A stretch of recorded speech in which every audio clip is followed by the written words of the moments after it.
Hello after long time ఎట్లున్నారు మీరు అందరు నాకు కామెంట్లు చెప్పండి. సో మనం మినీ బ్లాగ్కి స్వాగతం సుస్వాగతం. ఎక్కడికి వెళ్తున్నాం? రేపు అనగా September 5th. So teachers day. ఆ సందర్భంగా తేజ్ వాళ్ళ స్కూల్లో ఉంది ఈవెంట్. సో ఆ ఈవెంట్లో మన తేజ్ బాబు వచ్చేసి రోల్ ప్లేలో చేస్తూ ఉన్నాడు. సో ఆడి కోసం రెంటెడ్ బట్టలు తేవడానికి నాకు మా రితుకి నైట్ రైడ్స్ కానివ్వండి, బైక్ రైడ్స్ కానివ్వండి, ఎటు పోయినా పర్లేదండి, తిరుగుతూ ఉండాలి. మేము చాలా హ్యాపీగా ఫీల్ అవుతాం, ఏం కొనేకున్నా పర్లేదు. సో ఫైనల్గా షాప్కి వెళ్ళాం. మనం వెళ్ళేసరికి 8:30 అయిపోయింది. ఈ షాప్ చందానగర్లో ఉంది. ఏవైతే ఉన్నాయో మిగిలినాయో అవే మనకు దొరికినాయి. అందరు ముందుగానే వచ్చి తీసుకెళ్లారంట.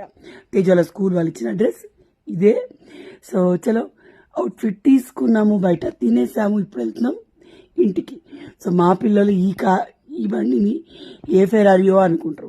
అయితే నిల్చొని ఆస్వాదిస్తారు, లేదా ముగ్గురు ఇద్దరు ముందట నిల్చోవాలనుకుంటారు. సో ఇది పరిస్థితి. ఋతువాడు వెనకాల కూర్చోడంట. చిన్నోళ్ళే కానీ పొట్టోళ్ళు గట్టోళ్ళు అంటారు. చాలా చిన్నోళ్ళు కానీ వేషాలు బాగుంటాయి. సో ఇది బిరంగో లోపలికి వస్తే వినాయకుడు దగ్గర పెట్టిన లైటింగ్ శివాజీ మహారాజ్. సో మన వినాయకుడి నిమజ్జనం అయిపోయింది. కట్ చేస్తే ఈరోజు మార్నింగ్ మా కోటియర్ రెడీ అయిపోయాడు. సో వాడికి ఎన్ని డ్రెస్సులు వేసాము. ఆ గోల్డ్కి వైట్కి కాంబినేషన్ బాగాలేదని ఇది తీసుకున్నాం.